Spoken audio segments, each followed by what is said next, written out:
أعوذ بالله من الشيطان الرجيم.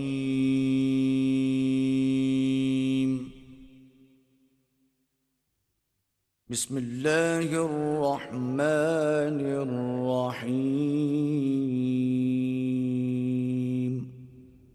محمد رسول الله والذين معه أشداء على الكفار رحماء بينهم تراهم ركعا سجدا يبتغون فضلا من الله ورضوانا سيماهم في وجوههم من أثر السجود ذلك مثلهم في التوراة ومثلهم في الإنجيل كزرع أخرج شطأه فآزره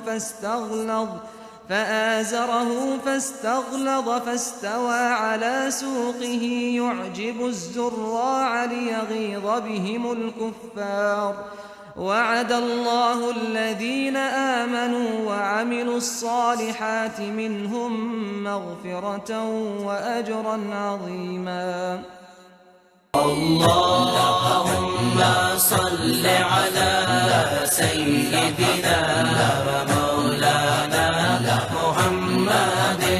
اللهم صل على سيدنا ومولانا محمد وعلى آله وصحبه وبارك وسلم. اللهم صل على سيدنا ومولانا محمد.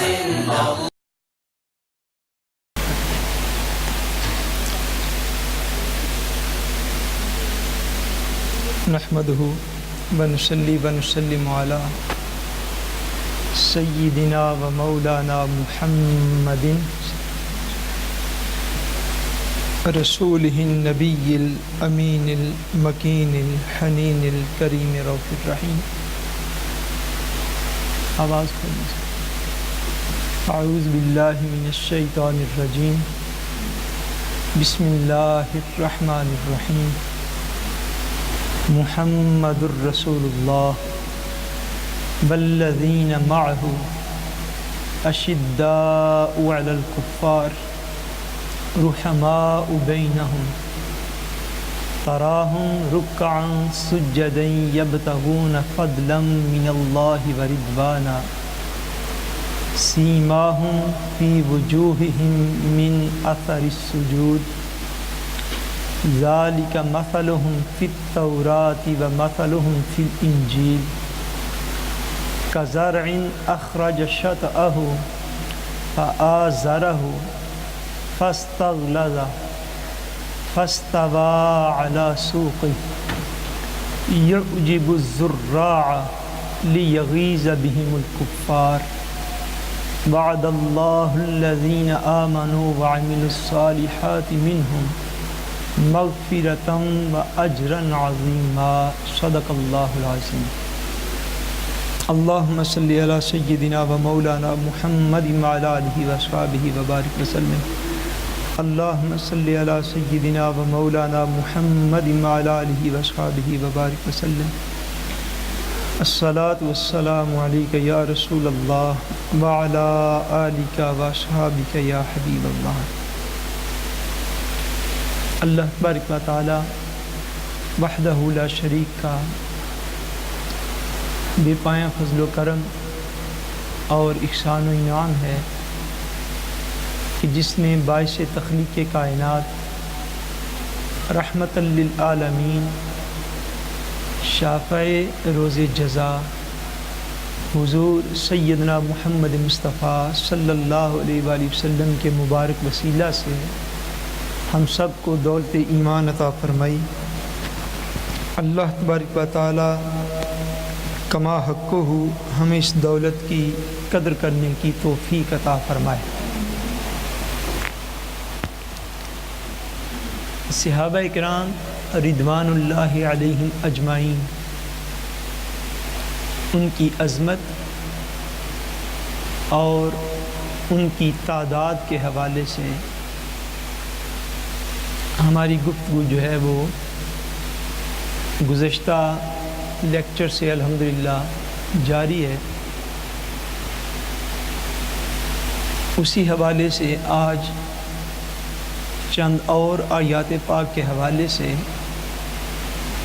ہم مقام صحابہ، ان کی عظمت اور ان کا وہ بلند تر مقام جو اللہ تبارک و تعالیٰ کے کلام سے ثابت ہے،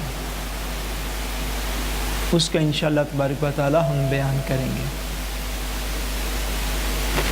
کل میں نے بیسکلی طور پر یہ بات آپ کو عرض کی تھی کہ کسی بھی نظریہ کو یا عقیدہ کو درست ماننے کے لیے یا اس کے متعلق اپنے کومنٹس دینے کے لیے یا تبصرہ کرنے کے لیے جب ہم کسی عقیدہ یا نظریہ کو سمجھتے ہیں تو ہماری پہلی بنیاد جو ہے وہ اللہ تبارک و تعالیٰ کا قرآن ہے۔ اس کے بعد آقا دو جہاں صلی اللہ علیہ وآلہ وسلم کا فرمان ہے۔ بقیہ ساری چیزیں اپنے اپنے حفظ مراتب کے تحت، اپنے اپنے درجات کے تحت اس کے بعد جو ہے وہ آتی ہیں۔ جو چیز قرآن مجید فرقان حمید سے ثابت ہوگی اس کا معاذ اللہ تاریخ پڑھ کے یا ہسٹری پڑھ کے اس کا انکار نہیں کیا جا سکتا۔ اس لیے وہ کتاب کہ جس کے متعلق اللہ تبارک و تعالیٰ نے اس کے بالکل آغاز میں فرما دیا کہ ذالک الکتاب لا ریب فیہ، جس کتاب میں کسی قسم کا کوئی شک و شبہ نہیں، وہ یہ کتاب ہے جو ہر لحاظ سے تحریف سے، تبدیلی سے پاک ہے، اور جو ہر لحاظ سے اللہ تبارک و تعالیٰ کا کلام ہے اور اس کا فرمان ہے۔ ہم اپنے اس عقیدے کی بنیاد، اپنی اس تھرو کی بنیاد، اس نظریے کی بنیاد کہ صحابہ کرام رضوان اللہ علیہم اجمعین جو ہیں وہ سارے کے سارے جو ہیں وہ عظیم ہیں، عظمت والے ہیں، مینار نور ہیں، اور اللہ تبارک و تعالیٰ وحدہ لا شریک اور اس کے پیارے رسول صلی اللہ علیہ وسلم کے پیارے ہیں۔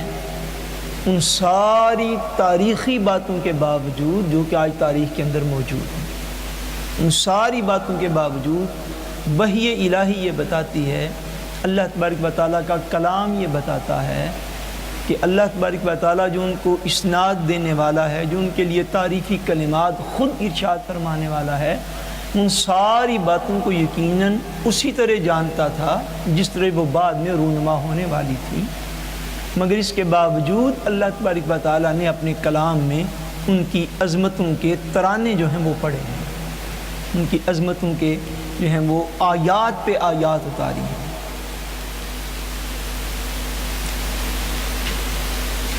آج جو آیت کریمہ جو ہے وہ میں نے ابتداءً تلاوت کی ہے وہ صحابہ اکرام کی عظمت کے حوالے سے بڑی ہی اہم آیت پاک ہے، جو کہ سورہ الفتح کی آخری آیت پاک ہے، آیت 29 ہے۔ اللہ تبارک و تعالیٰ وحدہ لا شریک ارشاد فرماتے ہیں محمد الرسول اللہ، اللہ کریم ارشاد فرماتے ہیں کہ محمد صلی اللہ علیہ وسلم اللہ کے رسول ہیں۔ محمد کیا ہیں؟ اللہ کے رسول ہیں۔ جس بیک گراؤنڈ میں یہ آیات نازل ہوئیں، اگر اس میں سے ایک بات صرف آپ کو عرض کروں تو یقیناً ایمان کی تازگی کے لیے وہ بڑی اہم اور ضروری ہے کہ اس مقام پر ان الفاظ کو کیوں لایا گیا۔ اس میں لانے کی حکمت یہ ہے، جس طرح میں نے گزشتہ روز عرض کیا تھا کہ صلح حدیبیہ کا موقع تھا، اور صلح حدیبیہ پہ جو کانٹریکٹ لکھا گیا، جو معاہدہ لکھا گیا کفار کے درمیان اور مسلمانوں کے درمیان، مشرکین کے درمیان اور آقا دو جہاں صلی اللہ علیہ وسلم کے درمیان۔ وہ معاہدہ جب لکھنے کا آغاز ہوا نا تو حضور نے حضرت مولا علی المرتضیٰ رضی اللہ تعالیٰ عنہ کو فرمایا کہ ہماری طرف سے معاہدہ آپ لکھیں۔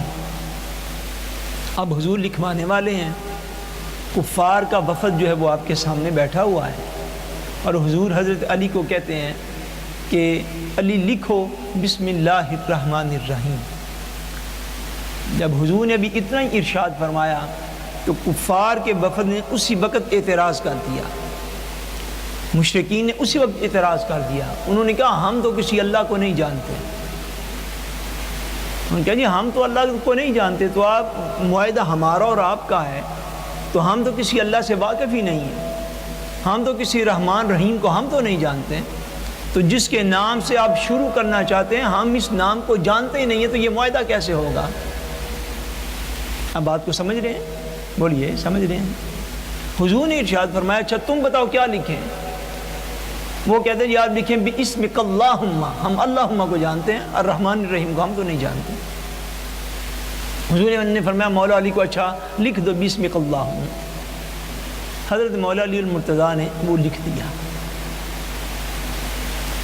اس کے بعد آقا دو جہاں صلی اللہ علیہ وسلم نے انہیں ارشاد فرمایا لکھو، اس کے نیچے لکھو ھذا من محمد الرسول اللہ صلی اللہ علیہ وسلم، کہ یہ معاہدہ ہے جو کیا جا رہا ہے محمد الرسول اللہ صلی اللہ علیہ وسلم کے درمیان اور فلاں فلاں مشرکین مکہ کے درمیان یہ معاہدہ کیا جا رہا ہے۔ اب حضور نے اتنا فرمایا تو حضرت مولا علی المرتضیٰ رضی اللہ تعالیٰ عنہ اتنی دیر میں حضور کے فرمان پر لکھ چکے تھے۔ جو ہی حضور نے یہ کہا لکھو کہ یہ معاہدہ محمد الرسول اللہ صلی اللہ علیہ وسلم اور مشرکین مکہ کے درمیان کیا جا رہا ہے، جو ہی حضور نے یہ ارشاد فرمایا ان کا وفد جو تھا وہ پھر بھڑک اٹھا، وہ پھر کھڑے ہو گئے۔ انہوں نے کہا جی اصل تو مسئلہ ہی یہ ہے، اگر ہم آپ کو اللہ کا رسول مان لیں تو جنگ کس بات کی ہے پیچھے؟ اصل تو مسئلہ ہی ہے کہ ہم تو آپ کو اللہ کا رسول مانتے ہی نہیں ہیں، اور اگر آپ نے معاہدے پہ یہی لکھوانا ہے کہ یہ اللہ کے رسول محمد بولیے نا صلی اللہ علیہ وسلم، یہ اللہ کے رسول محمد صلی اللہ علیہ وسلم کی طرف سے ہے، اگر آپ نے یہ لکھوانا ہے تو ہمارا تو جھگڑا ہی سارا اس بات کا چل رہا ہے کہ ہم تو آپ کو رسول نہیں مانتے۔ اب بات سمجھ گئے؟ تو حضور نے فرمایا اچھا بتاؤ کیا لکھیں؟ کہتے آپ یہاں پہ لکھیں یہ معاہدہ محمد بن عبداللہ کی طرف سے ہے، پھر ہم مان جائیں گے۔ حضور نے مولا علی المرتضیٰ رضی اللہ تعالیٰ عنہ کو فرمایا اچھا یہ محمد رسول اللہ ہے، یہ کاٹ دو اور نیچے محمد بن عبداللہ لکھ دو، جیسے یہ کہتے ہیں ویسے کر لو۔ جب اتنا کہا تو مولا علی المرتضیٰ نے ہاتھ جوڑ دیے، عرض کی حضور میرے اندر اتنی طاقت نہیں ہے کہ میں لفظ محمد کو اپنے قلم سے مٹا سکوں، حضور میں تو محمد رسول اللہ مٹا نہیں سکتا۔ حضور نے فرمایا اچھا معاہدہ مجھے دو۔ انہوں نے حضور کے آگے کیا، حضور نے پوچھا کہاں لکھا ہے؟ حضور یہ لکھا ہے۔ حضور نے اپنے دستے قلم سے اس کو اس وقت کاٹ دیا، فرمایا اچھا اب لکھو یہ معاہدہ محمد بن عبداللہ صلی اللہ علیہ وسلم کی طرف سے کیا جا رہا ہے۔ اب ایسے حالات و واقعات میں ایک تقاضۂ بشریت ہوتا ہے، کیا میں عرض کر رہا ہوں؟ تقاضۂ بشریت جو آقا دو جہاں صلی اللہ علیہ وسلم کے ساتھ بھی تھا، اس تقاضۂ بشریت کے تحت یہ پاسبل تھا کہ آقا دو جہاں کا قلب انور اس سے متاثر ہوا ہو، حضور کے دل مبارک میں، حضور کے خیال مبارک میں یہ بات آئی ہو کہ میں تو اللہ کا رسول ہوں، میرے پاس دن رات ملائکہ آتے ہیں، اللہ کے فرشتے آتے ہیں، آسمانی نشانیاں میں اپنی آنکھوں سے دیکھتا ہوں، اور ان ساری دنیا کو انہی کو ہدایت کا پیغام دینا چاہتا ہوں، تو انہوں نے مجھے رسول نہیں مانا اور بلکہ رسول لکھنے بھی نہیں دیا، اور وہاں پہ پابند کر دیا کہ آپ لکھیں محمد ابن عبداللہ۔ بتقاضۂ بشریت قلب مبارک میں خیال آ سکتا تھا کہ ایسا کیوں ہوا، اور حضور کا قلب انور اس سے پہلے کہ دکھی ہوتا، پریشان ہوتا، رنجیدہ ہوتا، غم میں مبتلا ہوتا، اللہ نے اپنی وحی اور کلام اتارا، فرمایا پیارے مصطفیٰ ان کو چھوڑو مکے کے کافروں کو، یہ تجھے رسول مانے یا نہ مانے، ہم اپنا کلام اتارتے ہیں محمد الرسول اللہ، محمد تو ہمارا رسول ہے، تو ہمارا پیارا رسول ہے۔ جب ہم مان رہے ہیں تو ساری دنیا بھاڑ میں جائے، ساری دنیا جہنم میں جائے، ہم ساری کائنات کے رب ہو کے کہتے ہیں محمد الرسول اللہ، محمد ہمارے رسول ہیں، محمد ہمارے رسول ہیں۔ سو اس سینس میں اللہ تبارک و تعالیٰ نے اس مقام پر اس پس منظر میں یہ الفاظ مبارک اتارے. اس سے آگے ساری آیت پاک میں آخر تک پھر اللہ کریم نے ان کی شانیں بیان کی جو حضور کے ارد گرد رہا کرتے تھے، جو حضور کے ارد گرد تھے. فرمایا والذین معہ، فرمایا وہ لوگ جو میرے اس رسول کے ساتھ ہیں، وہ لوگ جو میرے اس رسول کے ساتھ ہیں. وہ کون لوگ ہیں؟ بولیے صحابہ کرام. وہ کون لوگ ہیں؟ معہو کا کیا مطلب؟ جو حضور کے مع کہتے ہیں ساتھ رہنے کو. والذین معہو وہ لوگ جو حضور کے چاروں طرف رہنے والے حضور کے صحابہ ہیں، وہ جو ان کے ساتھ ہیں. اللہ تبارک و تعالیٰ نے ان کی عظمتیں بیان کی. فرمایا ان کی شانیں اور عظمتیں کیا ہیں؟ اشداء علی الکفار. فرمایا اب حضور کے صحابہ کی عظمت کو بیان کس نے فرمایا؟ بولیے بولیے کس نے بیان کیا؟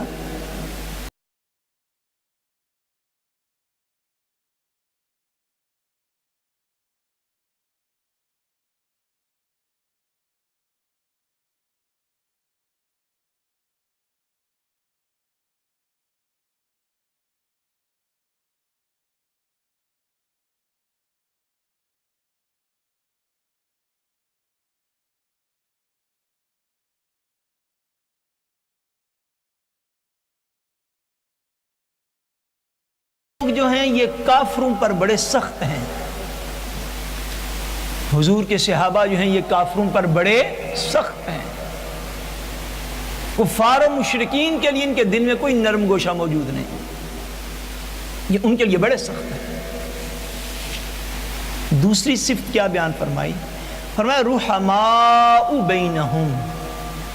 حضور کے یہ جو صحابہ ہیں یہ آپس میں بڑے نرم دل ہیں. یہ کیا ہیں؟ آپس میں بڑے، بولیے حضور کے صحابہ آپس میں بڑے نرم دل ہیں، آپس میں یہ سخت دل نہیں ہیں. بتقاضے بشریت ان کے درمیان اختلاف بھی اگر ہو جائے، حتیٰ کہ معاملہ جنگوں تک بھی کیوں نہ پہنچ جائے، مگر ان کی قلبی کیفیت جس کو اللہ تعالیٰ کا قرآن بیان کر رہا ہے، یاد رکھنا تاریخ کو بہت بعد میں دیکھا جائے گا، ہم سب سے پہلے ان الفاظ کے پابند ہیں. جب وہ ذات جو علیم بذات صدور ہے، جو سینوں کے رازوں کو بھی جاننے والی ہے، وہ یہ فرماتی ہے رحماء بینہم. حضور کے یہ سارے صحابہ جو ہیں یہ آپس میں بڑے نرم دل ہیں. یہ آپس میں کیا ہیں؟ بڑے نرم دل ہیں. اور کفار پر کیا ہیں؟ بڑے سخت مزاج ہیں. کفار کے لیے سخت ہے، آپس میں نرم. تیسری شان کیا بیان کی؟ فرمایا تراہم رکعن سجدن یبتغون فضلا من اللہ ورضوانا. فرمایا ان کی شان اور عظمت یہ ہے کثرت کے ساتھ اپنے رب کے حضور رکوع اور سجدے کرنے والے ہیں، کثرت کے ساتھ نمازیں پڑھنے والے ہیں. کیسے؟ یبتغون فضلا من اللہ ورضوانا. ان رکوع اور سجود سے ڈھونڈ کیا رہے ہیں؟ بھائی رکوع کرنے کا کوئی نہ کوئی مقصد تو ہے نا، سجدے کرنے کا کوئی مقصد تو ہے نا. فرمایا رکوع اور سجود سے کیا ڈھونڈ رہے ہیں؟ رکعن سجدن. تو نے دیکھے گا یہ رکوع کرنے والے ہیں، سجدے کرنے والے ہیں. یبتغون فضلا من اللہ ورضوانا. ان رکوع سے، ان سجود سے، ان عبادات سے وہ صرف اپنے مولا کی رضا کو تلاش کر رہے ہیں. ان کا اور کوئی مقصد نہیں ہے ان رکوع اور سجود سے. فضلا من اللہ یبتغون، تلاش کر رہے ہیں، تلاش کرتے ہیں.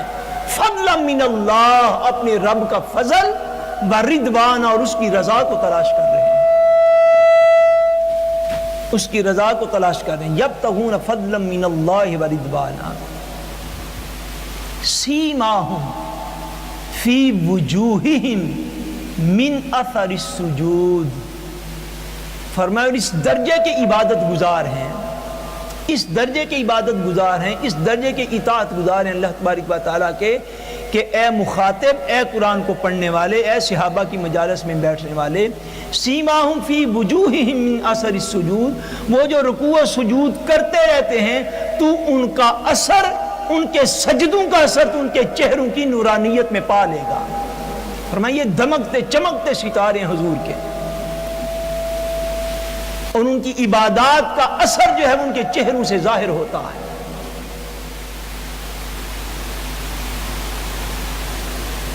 ایک بات عرض کر جاؤں، تابعین میں سے کسی نے ایک دوسرے سے پوچھا، تابعین وہ لوگ جنہوں نے حضور کے صحابہ کی زیارت کی، انہوں نے پوچھا کہ بعض اوقات نماز پڑھتے ہوئے بندے کے یہ ماتھے کے اوپر ایک نشان پڑ جاتا ہے، بندے کے ماتھے کے اوپر ایک نشان پڑ جاتا ہے، جس کو ہماری سپروگ میں عام طور پہ محراب کہتے ہیں، کہ فلاں شخص کے ماتھے کے اوپر محراب پڑا ہوا ہے۔ تابعین نے ایک دوسرے سے پوچھا کہ یہ تو بتائیے، یہ جو الفاظ فرمائے گی سیماہم فی وجوہہم من اثر السجود، کہ وہ جو لوگ ہیں حضور کی قربت والے جو لوگ ہیں ان کے چہروں سے سجدوں کے اثر جو ہیں وہ ظاہر ہوتے ہیں، تو کیا اس سے مراد خاص وہ نشان ہے جو ماتھے پہ نظر آتا ہے؟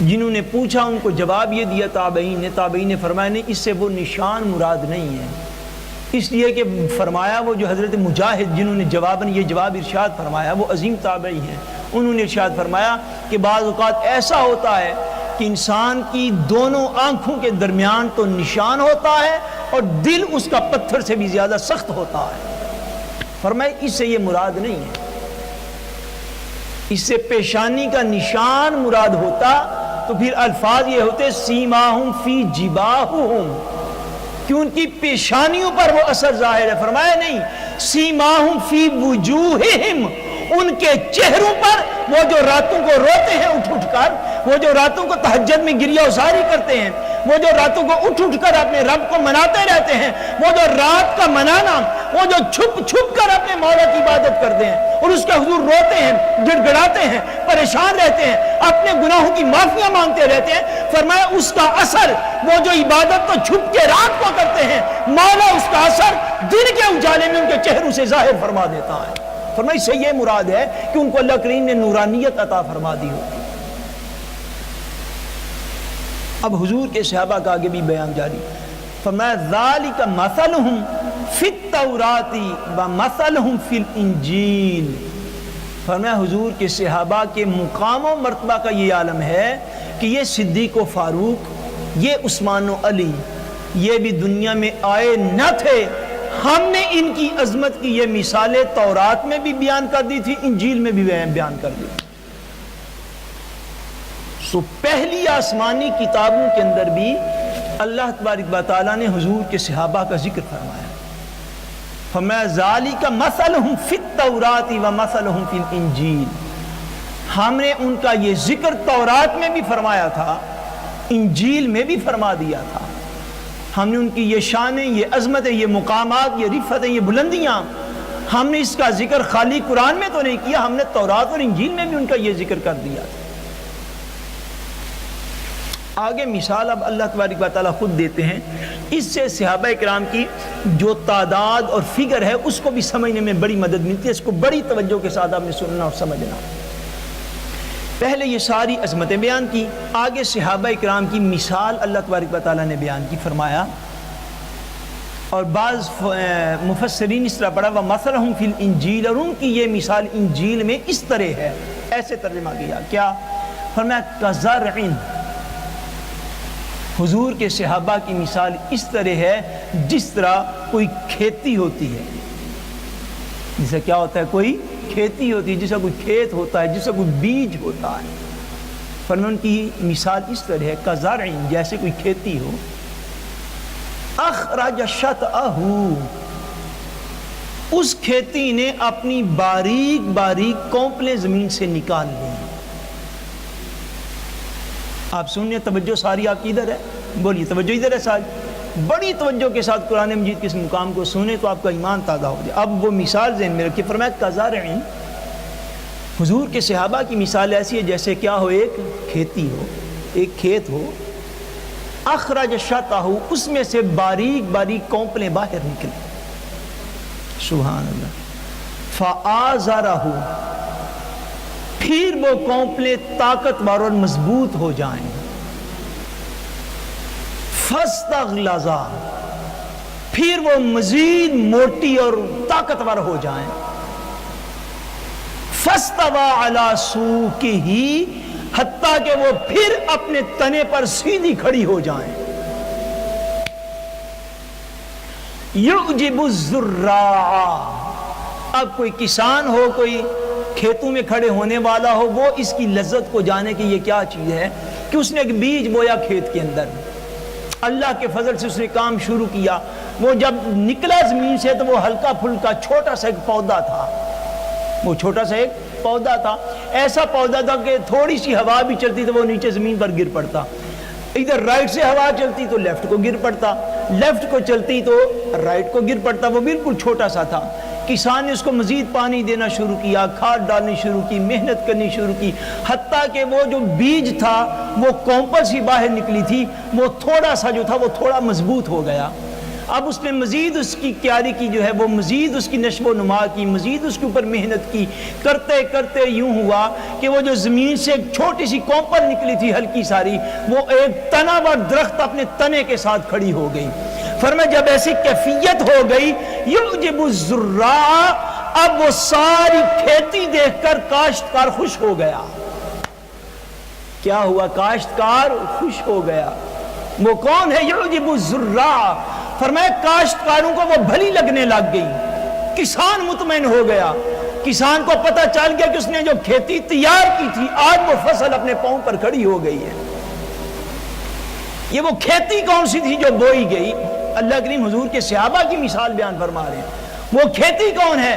وہ کھیتی کا وہ دور تھا جب خالی ابو بکر و علی نے کلمہ پڑھ رکھا تھا، جب خالی خدیجہ و زید بن حارثہ نے کلمہ پڑھ رکھا تھا.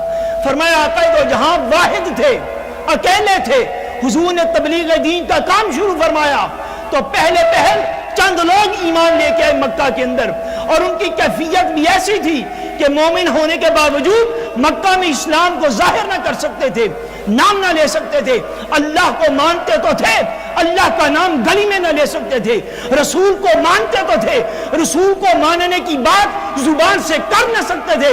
وہ ایک ہلکی ساری کوپل باہر نکلی تھی ایمان کی مکہ کی سرزمین کے اندر، وہ پھر بڑی ہوتی گئی. مصطفیٰ اس کو پانی دیتے رہے، اپنی محنتوں کا، اپنی دعاؤں کا، اپنی کوششوں کا. کبھی دار ارقم میں جا جا کے مصطفیٰ نے پانی دیے، کبھی صفا کی پہاڑی پہ کھڑے ہو کے مصطفیٰ نے پانی دیے، کبھی طائف کے میدانوں میں پتھر کھا کے مصطفیٰ نے پانی دیا اس کھیتی کو، کبھی طائف کے میدانوں میں مارے کھا کر مصطفیٰ نے اس کھیتی کو پانی دیا.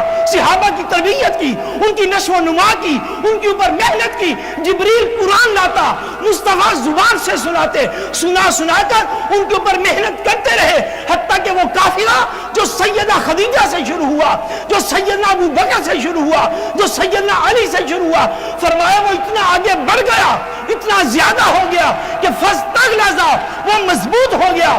فاستوى على سوقه، وہ تنا مضبوط ہو کے اس کھیت کی ایمان کے کھیت میں کھڑا ہو گیا. جب وہ کھڑا ہو گیا یعجب الزراع، مصطفیٰ اپنے صحابہ کی اس کھیت کو دیکھتے تھے اور مصطفیٰ خوش ہو جایا کرتے تھے. حضور خوش ہو جاتے، بھائی مولا تو نے کمال کرم کیا ہے، میں تو مکہ میں تنہا تھا، آج حجت الوداع پہ یہ کیا ہوا کہ 23 سال 22 سال کے بعد 1.25 لاکھ بندہ میرے ساتھ تیری تکبیر کی صدائیں دے رہا ہے. 23 سال میں 1.25 لاکھ حاجی حضور کے ساتھ حجت الوداع کے موقع پہ موجود. یہ ڈور کھول دیں، اس کا تھوڑا ریتنگ چینج کر دیں. 23 لاکھ بندہ جو ہے 23 سال میں 1.25 لاکھ بندہ حجت الوداع کے موقع پر حضور کے ساتھ تھا. یہ ہے یعجب الزراع کہ اس کھیتی کو وہ جو کاشتکار نے دیکھا نا تو وہ کاشتکار خوش ہو گیا اس کو دیکھ کر. تو حضور اپنے صحابہ کی کھیتی کو دیکھ کر خوش ہیں. بولیے حضور اپنے صحابہ کو دیکھ کر حضور خوش ہیں. یعجب الزراع، فرمایا وہ تو ایسے ہی مثال ہے جس سے کسی کسان نے ایک بیج بویا ہو اور بیج بوتے بوتے وہ ایک تناور درخت بن گیا ہو، اور جب وہ بن گیا درخت جس مقام تک وہ کسان اسے پہنچانا چاہتا تھا، جب وہ بن گیا تو کیا اس وقت کسان خوش نہ ہوگا؟ بولیے وہ خوش نہ ہوگا کہ آج جو میں نے بیج لگایا تھا آج وہ بیج ایک تناور درخت بن چکا ہے. اللہ کریم فرماتے ہیں صحابہ کرام کی مثال ایسے ہے، فاستوى على سوقه، وہ اپنے تنے پر مضبوط کھڑی ہوگی صحابہ کی جماعت. یعجب الزراع، وہ کاشتکار کو بہت بھلی لگتی ہے، وہ کاشتکار کو پھر بہت بھلی لگتی ہے جس نے اس میں ساری محنت کر کر کے وہ بیج بویا تھا. فرمایا لیغیظ بہم الکفار، اس کو دیکھ کے جو جل رہا ہے وہ کافر ہے۔ جو مصطفیٰ کریم کی آباد کی ہوئی اس نخلست، اس آباد کی ہوئی اس باغ کو، آباد کی ہوئی اس چمن کو، حضور کے صحابہ کے چمن کو جو دیکھ کر جلتا ہے وہ کافر ہے۔ فرمایا کافر اس کو دیکھ دیکھ کے جل رہا ہے۔ لیغیظ بہم الکفار، فرمایا کافروں کے دل جلتے ہیں جب وہ حضور کے صحابہ کی کھیتی کو دیکھتے ہیں، وہ جل اٹھتے ہیں۔ اب ایک بات جو میں دعوت فکر کے طور پر عرض کرنا چاہتا ہوں، وہ جو میں نے کل ایک باطل استدلال آپ کے سامنے عرض کر رہا ہوں جس کی کوئی بھی سار پیر نہیں۔ بالفرض آپ ایک منٹ کے لیے یہ مان لیں، بالفرض کیا 4 یا 6 بندوں کو ایمان کی کھیتی قرار دیا جا سکتا ہے؟ بولیے، یہ کون سا اصول ہوا؟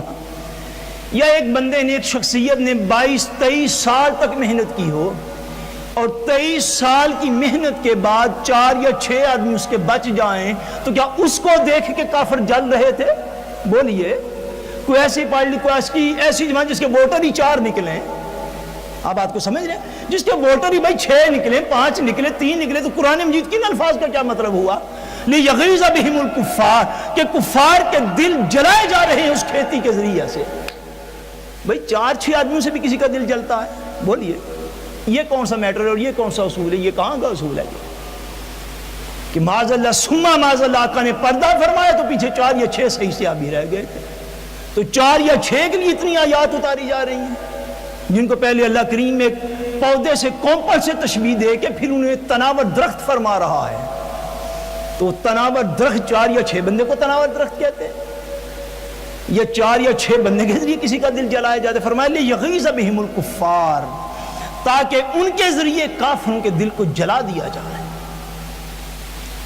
وعد اللہ الذین آمنوا وعملوا الصالحات منہم، فرمایا اللہ نے وعدہ فرما لیا ہے حضور کے صحابہ کے ساتھ۔ میں نے کل بھی عرض کیا تھا، دوبارہ ریپیٹڈلی عرض کر رہا ہوں کہ قرآن مجید میں جہاں جہاں ایمان کی بات ہے اور ایمان والوں کو خوشخبریاں ہیں، ان خوشخبریوں کا سب سے پہلا مصداق کون ہے؟ حضور کے صحابہ سے قرآن مخاطب ہے سب سے پہلے۔ 14ویں صدی کے مسلمان سے تو بعد میں مخاطب ہوگا نا۔ ایسے تو نہیں کہ ہم اپنی جس ایک قرآن مجید کی آیت میں اور پڑھ دیتا ہوں، سورہ آل عمران میں ہے، اللہ کریم نے فرمایا کنتم خیر امہ،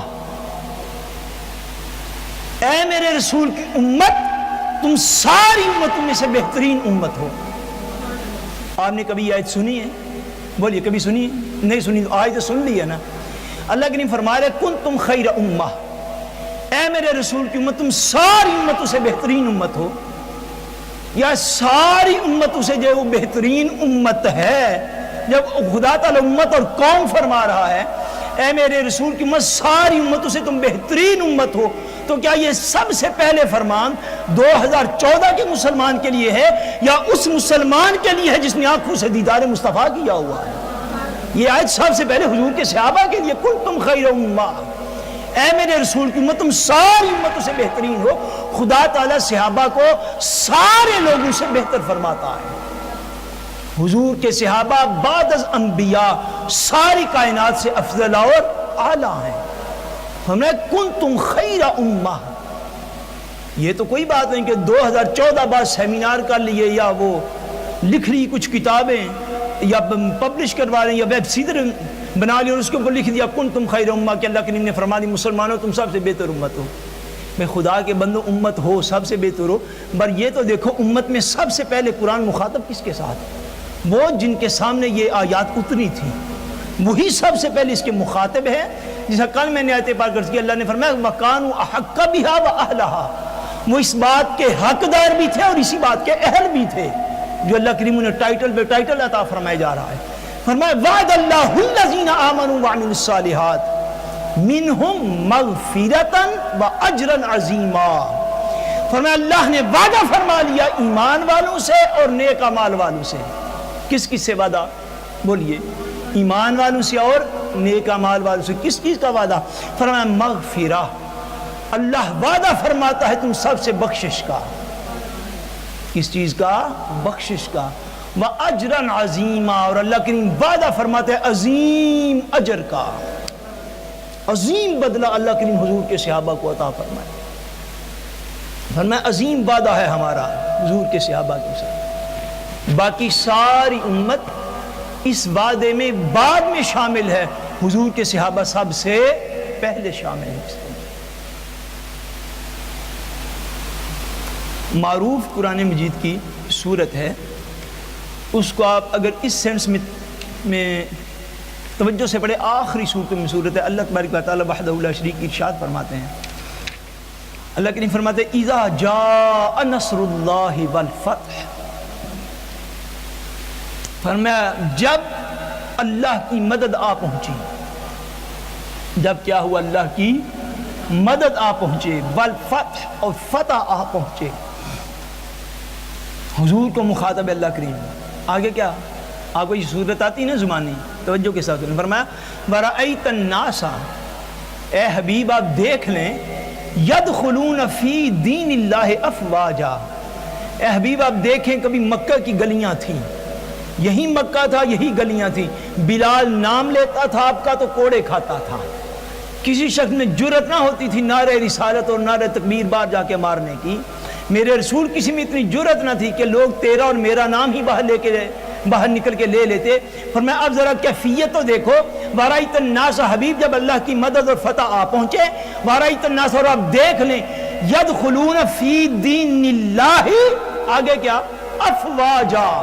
فرمایا حبیب آپ دیکھیں کہ لوگ فوج در فوج اللہ کے دین میں داخل ہو رہے ہیں. یہ منظر حضور نے خود اپنی آنکھوں سے دیکھا کہ لوگ کیسے داخل ہو رہے ہیں، فوج در فوج، گروہ در گروہ، قبیلہ در قبیلہ. لوگ قبائل کے قبائل اب آتے جا رہے ہیں اور آپ کے ہاتھ پہ کلمہ پڑھتے جا رہے ہیں. تو جس کو اللہ فوج در فوج فرمائے، اللہ گروہ در گروہ فرمائے، اللہ قبیلہ در قبیلہ فرمائے، اللہ تو کہے حضور کے غلاموں کی فوج ہے، اور امت کے اندر ایسی غلط فہمیاں پھیلا دی جائیں کہ فوج نہیں، وہ 5 یا 6 بندے رہ گئے تھے. یہ کہاں کا انصاف؟ یہ کہاں کی تفسیر ہے؟ یہ کہاں کی حدیث ہے؟ اللہ کریم فرماتے ہیں میرے حبیب کے غلاموں کی تعداد فوج در فوج ہے، فوج در فوج ہے. وَرَأَيْتَ النَّاسَ يَدْخُلُونَ فِي دِينِ اللَّهِ أَفْوَاجًا. فرمایا حبیب جب آپ دیکھیں کہ فوج در فوج لوگ آپ کے غلاموں میں شامل ہو رہے ہیں، اللہ کے دین میں شامل ہو رہے ہیں، فَسَبِّحْ بِحَمْدِ رَبِّكَ، اس وقت آپ اپنے رب کا شکر ادا کرنے کے لیے اس کی زیادہ تسبیح بیان کریں. بس تغفر، اور آپ نے ان غلاموں کے لیے اللہ تعالیٰ سے مغفرت طلب کریں. انہو کان توابا، بے شک وہ توبہ کو قبول فرمانے والا ہے. اللہ تبارک و تعالیٰ وحدہ لا شریک جو ہے وہ آقا دو جہاں صلی اللہ علیہ وسلم کے غلاموں کو فوج در فوج فرماتا ہے. کیا فرماتا ہے؟ بولیے. فوج در فوج فرماتا ہے کہ یہ میرے مصطفیٰ کے غلام جو ہیں یہ فوج در فوج ہیں. حضور صلی اللہ علیہ وسلم کے صحابہ کی تعداد لاکھوں میں ہے. حضور کے صحابہ کی تعداد جو ہے وہ فوج در فوج ہے، اور کسی ایسی جماعت کو دیکھ کر جو ہے وہ کفار کے دل جان نہیں سکتے جس جماعت کی تعداد 4 یا 5 یا 6 رہ جائے، اس سے کسی کو کیا فرق پڑتا ہے. صحابہ کرام کے ایمان پر آج کیے اگر آپ کہیں تو اس کا بیان جو ہے وہ جب اللہ تعالیٰ کو منظور ہو پھر کر لیا جائے. وما علینا الا البلاغ.